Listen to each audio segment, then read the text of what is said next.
Hello children, welcome back to my channel Learning Primary with Rimpi. Today we are going to read and understand the first chapter from your TWAU book Our Wondrous World. So let's start. The first chapter is Water, the Essence of Life. It is raining. Afrin rushed to the window where Jyoti was already watching tiny raindrops slide down the glass. Where do you think all this water comes from and where does it go? asked Afrin. बारिश हो रही थी. आफरीन दौड़कर window के पास गई जहां ज्योति पहले से ही टाइनी रेन ड्रॉप्स ग्लास पर गिरते हुए देख रही थी. आफरीन पूछती है कि ये सब वाटर ड्रॉप्स कहाँ से आते हैं और कहाँ जाते हैं. Come let us follow the journey of water. जब आपने भी बारिश गिरते हुए देखा होगा तब आपके मन में भी कभी आया होगा ना कि ये सब पानी कहाँ से आ रहा है और कहाँ जा रहा है. तो चलिए हम आज इस चैप्टर में यही सब समझेंगे. But first let us see how much water there is on earth. इसके लिए हम ये भी जान लेते हैं सबसे पहले कि अर्थ पे कितना वाटर अवेलेबल है.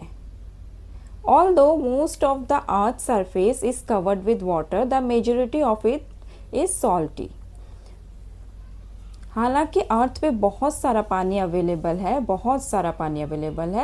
ज़्यादा पानी ही ज़्यादा अवेलेबल है अर्थ पे. अर्थ का ज़्यादातर हिस्सा पानी से ही भरा हुआ है, लेकिन majority of it is salty. लेकिन इस पानी का अधिकतर भाग जो है सॉल्टी है.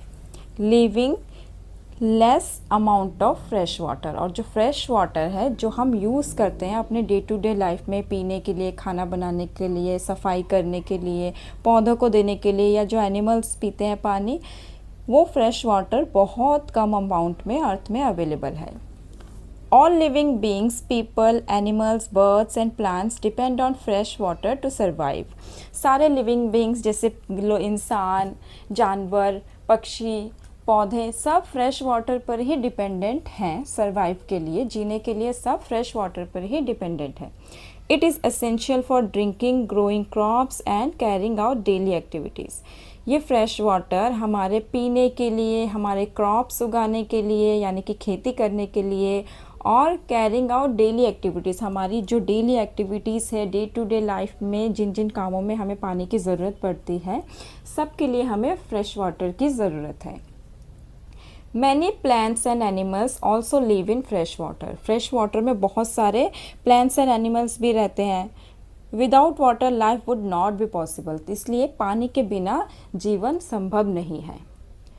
Now imagine if all the water on earth were in this glass, then the fresh water would only be as much as in a teaspoon. आप imagine कीजिए कि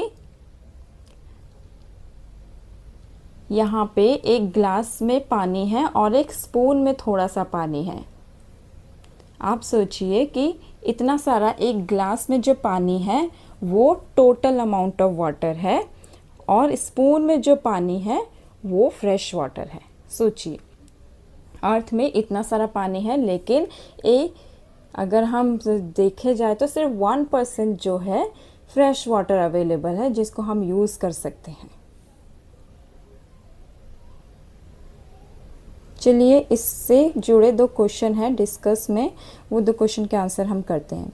do you think we can drink the water present in the oceans. जो oceans में पानी available है, क्या हम वो पी सकते हैं? आपको क्या लगता है? बिल्कुल हम वो पानी नहीं पी सकते हैं, क्योंकि वो बहुत ज़्यादा सॉल्टी होता है. वो इतना ज़्यादा सॉल्टी होता है कि वो पानी पीने से हम बीमार पड़ सकते हैं. वो पानी हमारे पीने के लिए सूटेबल नहीं है. तो इसका आंसर हम कुछ इस तरह से लिखेंगे. No we can not drink the water present in the oceans because it is too salty. It contains too much salt for the human body to process, causing severe dehydration. जो ocean का जो salty water है वो पीने के लिए बिल्कुल भी सही नहीं है, क्योंकि वो बहुत ज़्यादा नमकीन है और उसमें इतना ज़्यादा नमक है कि वो ह्यूमन बॉडी के लिए सही नहीं है, जिससे हमारी बॉडी बीमार पड़ सकती है, हमारी बॉडी में डिहाइड्रेशन हो सकता है। उसमें इतना अमाउंट में सॉल्ट है कि वो पीने से हमारी बॉडी का जो हाइड्रेशन है, जो अवेलेबल है हमारी बॉडी में ऑलरेडी वाटर, वो भी सूख सकता है क्योंकि वो बहुत ज़्यादा सॉल्टी है और हमारी बॉडी का पानी डिहाइड्रेट हो जाएगा तो हम बीमार पड़ सकते हैं, हमें चक्कर आएगा, हम बीमार पड़ जाएंगे, इवेंचुअली हमारी डेथ भी हो सकती है अगर हम सॉल्ट वाटर बहुत ज़्यादा अमाउंट में कभी पी ले गलती से। इसलिए इस क्वेश्चन का आंसर है no, we can not drink the water present in the ocean. Okay, next question है what can ocean water be used for? What can ocean water be used for? Ocean water किस काम आ सकता है? Answer है ocean water can be used in many ways. Ocean water जो है बहुत सारे कामों में हम लगा सकते हैं, जैसे it is use to make salt, ocean water से सॉल्ट बनता है, जनरेट इलेक्ट्रिसिटी जनरेट होती है, and support fishing and transportation. Ocean में बहुत सारे सी एनिमल्स भी होते हैं, हाँ ये, और it can also be converted into drinking water through a process called desalination. अगर हम इसको कन्वर्ट कर दे, इस पानी के अंदर का नमक निकाल दें तो हम इसको पीने के लिए भी इस्तेमाल कर सकते हैं। और इस पानी ओशन वाटर से नमक को अलग करने का, नमक को जो सेपरेट करने का प्रोसेस है उसे कहा जाता है डिसैलिनेशन। ओके, नेक्स्ट हम देखते हैं यहाँ पे डू यू नो में एक इन्फॉर्मेशन है, हम इसको पढ़ते हैं।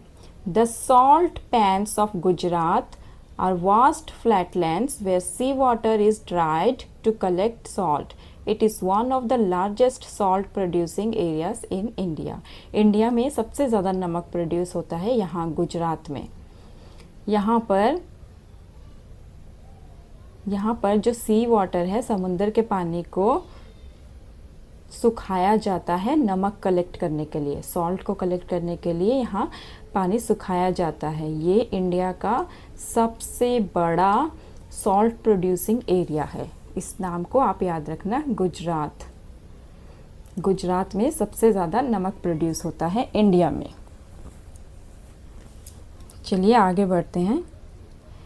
यहाँ एक एक्टिविटी है, where can be find fresh water, identify the different fresh water sources from the images given below and write their names. अब हम जो डे टू डे लाइफ में जो हम पानी इस्तेमाल करते हैं वो पानी हमें कहाँ से मिलता है, उनका सोर्स क्या है। तो वो पानी सबके घरों में अलग अलग जगह से पानी आता होगा, जैसे किसी के घर में सप्लाई से आता होगा, जो लोग गांव में रहते हैं वो तालाब से पानी लाते होंगे, नदी से पानी लाते होंगे, कुछ लोग कुएं से भी पानी लाते हैं, कुछ लोग हैंडपम्प से भी, किसी के घर में हैंडपम्प्स भी हैं, वो हैंडपम्प से पानी निकालते हैं। इस तरह से पानी निकालने के बहुत सारे सोर्सेस हैं। तो वहीं पे इस एक्टिविटी में अलग अलग पिक्चर्स दी गई हैं जिनके नीचे हमें उनका नाम लिखना है जो सोर्स ऑफ वाटर है। सबसे पहली पिक्चर अगर हम देखेंगे तो वो एक तालाब की पिक्चर है, इसलिए हम नीचे लिखेंगे पोंड, POND, पोंड यानी कि तालाब। नेक्स्ट पिक्चर है समंदर की, ये एक समुंदर की पिक्चर है, इसलिए हम नीचे लिखेंगे ओशन, OCEAN, ओशन। उसके बाद है बर्फ़ के पहाड़ जिनको हम ग्लेशियर कहते हैं, GLACIER, ग्लेशियर। ग्लेशियर मतलब अर्थ का कुछ % पानी जो है बर्फ़ के फॉर्म में जमा है, अर्थ में बर्फ़ के फॉर्म में जमा है, उनको ग्लेशियर कहा जाता है। नेक्स्ट पिक्चर है झील की, इसलिए हमने लिखा है lake, LAKE, lake. Next picture है ग्राउंड वाटर। ग्राउंड वाटर आप देख सकते हैं वहाँ पर ऊपर ग्रीन ग्रास है, फिर मिट्टी है, फिर नीचे वाटर है। ये पानी जो है धरती के नीचे अवेलेबल है, जो धरती के नीचे जो पानी अवेलेबल है उसे हम ग्राउंड वाटर कहते हैं। इन पानियों को हम हैंडपम्प के थ्रू निकाल सकते हैं। नेक्स्ट पिक्चर है रिवर। यहाँ एक नदी है, नदी से भी हमें पानी मिलता है, रिवर, RIVER। फिर है कुएं, कुएं की पिक्चर जिसको हम इंग्लिश में कहते हैं वेल, WELL। उसके बाद हमें बारिश से भी पानी मिलती है, बारिश से भी पानी मिलती है, बारिश भी एक सोर्स है पानी का, RAIN, rain. Jyoti was curious, is there water in the air too and is snow a form of water. Jyoti अब जानने के लिए इच्छुक है कि हवा में भी क्या पानी मौजूद होता है और क्या स्नो भी एक वाटर का ही फॉर्म है। तो हम चलिए समझते हैं, water has different forms, water के अलग अलग फॉर्म्स होते हैं। We already know the different forms of water, हमें ऑलरेडी पता है, अगर सबके घरों में फ्रिज होगा, फ्रिज में बर्फ़ जमती होगी, आपने देखा होगा। अब पानी तो नॉर्मली पानी जो हम पीते हैं वो तो सबको मालूम है, उसे हम कहते हैं लिक्विड फॉर्म, उसे कहते हैं हम लिक्विड फॉर्म। और जो आइस के शेप में होता है, जैसे फ्रिज में आइस होते हैं ना, वो भी तो पानी से ही जमता है। जो आइस के फॉर्म में होता है वो वाटर का सॉलिड फॉर्म होता है। एंड वेपर, वेपर कौन सा होता है अभी आप पूछेंगे, वेपर होता है स्टीम। स्टीम यानी कि जब हम पानी को गर्म करते हैं, तब आप देखना गर्म करते करते पानी बॉईल होते होते जब ज़्यादा देर तक बॉईल होने लगता है तब पानी सूखने लगता है। अगर हमने एक मग पानी गर्म होने के लिए बिठाया है और वो काफ़ी देर तक बस बॉईल हो रहा है, तो आप देखेंगे वो पानी धीरे धीरे रिड्यूस होने लगता है, कम होने लगता है। तो वो पानी जाता कहाँ है, वो पानी वेपर बन जाता है, वो स्टीम बन के उड़ जाता है। Late us understand more about this through a simple activity. चलो एक एक्टिविटी करते हैं इसको समझने के लिए। Take a steel glass, put some ice cubes in it, observe the small water droplets forming on the glass. आप एक ग्लास ले लीजिए, ग्लास में कुछ आइस भर दीजिए।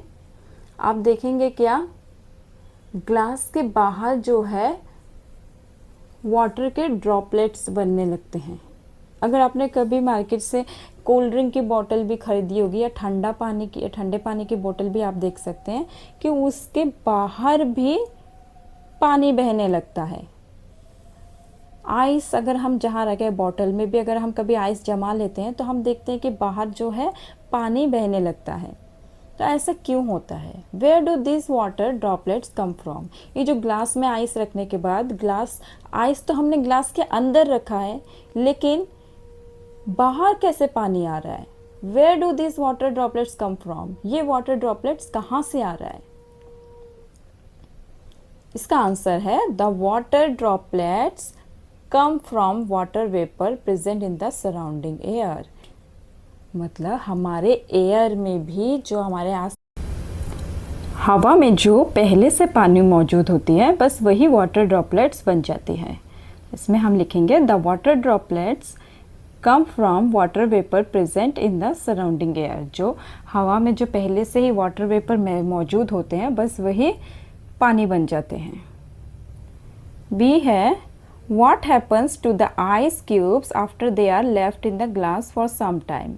ग्लास में जो हमने बर्फ़ रखा था, जो आइस क्यूब्स रखे थे, उसको थोड़ी देर वैसे ही ग्लास में छोड़ने के बाद उनके साथ क्या होता है?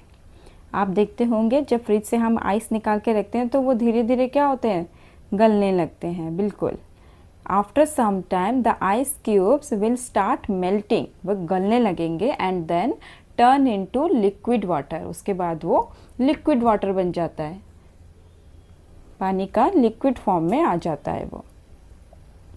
सी if we heat water what will happen to it? अगर हम पानी गर्म करेंगे तब क्या होगा? आंसर है if we heat water it will start to boil and then change into water vapour. अगर हम बॉयल करेंगे पानी तो वो पानी गर्म करेंगे तो वो बॉईल होने लगेगा और थोड़ी देर बाद वाटर वेपर बन जाएगा। वाटर वेपर बनने से वो गैस के फॉर्म में आ जाएगा। In the above activity what forms of water do you see? इस जो ऊपर जो एक्टिविटी है, ये एक्टिविटी आप घर पे करके देखिएगा। इस एक्टिविटी को करने के बाद हम क्या क्या ऑब्ज़र्व करते हैं, कौन कौन सा वाटर का फॉर्म ऑब्ज़र्व करते हैं? इस एक्टिविटी में हमें वाटर के तीनों फॉर्म लिक्विड, सॉलिड, गैस या सॉलिड, लिक्विड, गैस, तीनों फॉर्म हमें देखने को मिले हैं। आंसर में हम लिखेंगे in the above activity we see 3 forms of water. First form solid जो कि आइस क्यूब्स थे, सेकंड फॉर्म लिक्विड यानी कि वाटर जो नॉर्मल वाटर होता है, एंड थर्ड फॉर्म गैस यानी कि वाटर वेपर। इसके बाद ऑब्जर्विंग चेंजेस, यहाँ पे एक और एक्टिविटी है, हमें लिखना है ये एक्टिविटी होने पर हमने क्या ऑब्जर्व किया। जैसे कि आइस मेल्ट होने पर हमने क्या ऑब्जर्व किया, वाटर बॉयल होने पर क्या ऑब्जर्व किया, water in sunlight for 3 days, 3 दिन पानी को सनलाइट में रखने के बाद क्या ऑब्जर्व किया, ये सब हमें लिखना है यहाँ। तो इसको चलिए, यहाँ पे स्पेस कम था इसलिए मैंने इसको अलग से लिख लिया है, आप यहाँ पर देख लीजिए। ऑब्जर्विंग चेंजेस एक्टिविटी है फर्स्ट आइस मेल्टिंग। तो आपने क्या ऑब्जर्व किया, the ice slowly turns into water यानी कि solid to liquid. Ice melt होने पर वो स्लोली वाटर बनने लगता है यानी कि सॉलिड फॉर्म से लिक्विड फॉर्म में कन्वर्ट हो जाता है। B water boiling, water boil होने पर क्या होता है, वाटर बॉयल होने पर water turns into water vapour, water boil होने पर वो वाटर वेपर बन जाता है यानी कि लिक्विड फॉर्म से वो गैस फॉर्म में कन्वर्ट हो जाता है। सी है water in sunlight for 3 days, अगर 3 दिन तक हम पानी को सनलाइट में छोड़ दें तो क्या होगा, द वाटर लेवल डिक्रीजेस, जो पानी जितना भी हमने पानी भर के रखा था 3 दिन में वो पानी थोड़ा सूख जाएगा एज इट इवेपोरेट्स, क्योंकि उसका कुछ पार्ट जो है पानी का कुछ पार्ट इवेपोरेट हो जाएगा यानी कि डिक्रीज, बॉयल होते होते वो इवेपोरेट हो जाएगा यानी कि लिक्विड फॉर्म से वो गैस फॉर्म में कन्वर्ट हो जाएगा, इवेपोरेट हो जाएगा। कैसे इवेपोरेट हो जाएगा, वो वाटर वेपर में कन्वर्ट हो जाएगा और इवेपोरेट होने लगेगा, वाटर वेपर बनकर इवेपोरेट होने लगेगा, इसलिए वो क्या होगा तब लिक्विड फॉर्म से गैस फॉर्म में कन्वर्ट हो जाएगा। Through these experiments we found out that water can change into ice and steam and it can also return to its liquid form. इस एक्सपेरिमेंट से हमने देखा कि जो पानी है वो आइस से स्टीम में कन्वर्ट हो जाता है, स्टीम यानी कि वाटर वेपर, स्टीम में कन्वर्ट हो जाता है and it can also return to its liquid form, फिर वापस वो अपने लिक्विड फॉर्म में भी आ जाता है। जैसे आइस है, आइस क्या है, वो लिक्विड बन जा रहा है, आइस पिघल रहा है, लिक्विड बन जा रहा है, पानी है वो वेपर बन के ऊपर उड़ जा रहा है, फिर वेपर जो बन रहा है वो वेपर वापस से क्या हो रहा है, वापस से वो कूल डाउन होकर वापस वाटर ड्रॉपलेट्स बन जा रहा है। जैसे कि वो जो हमने ग्लास में बर्फ़ रखा था तो ग्लास के बाहर जो वाटर वेपर जो मौजूद थे वो क्या हो गए थे, ड्रॉपलेट्स बन गए थे। तो हम देख रहे हैं कि वाटर जो है क्या हो रहा है, इसका ये साइकिल चलता ही जा रहा है, वो बस अपना फॉर्म चेंज कर रहा है, वाटर अपना फॉर्म चेंज कर रहा है, लेकिन वाटर अवेलेबल है, वो है, लेकिन अपना फॉर्म चेंज करते जा रहा है और ये कॉन्टिन्यूस चल रहा है, बस होते जा रहा है। इस प्रोसेस को हम कहते हैं वाटर साइकिल, इस प्रोसेस को हम कहते हैं water cycle. Let us understand how much changes take place in nature. Activity 3 देखेंगे, टेक ए ट्रांसपेरेंट बैग, आप एक ट्रांसपेरेंट बैग ले लीजिए, use a marker to draw the sun, clouds, trees and arrows on it as shown in the picture. आप एक transparent bag ले लीजिए, उसमें आपको ये सब ड्रॉ करना है, sun, clouds, trees and arrows on it as shown in the picture, जैसे इस पिक्चर में ड्रॉ किए हुए हैं।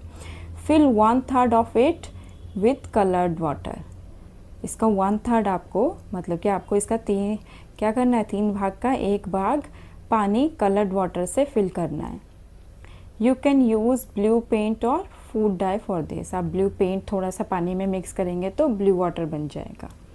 Seal the bag tightly to prevent any leaks, आप उस बैग को अच्छे से सील कर दीजिए ताकि उससे कोई भी वाटर बाहर लीक होकर ना गिरे।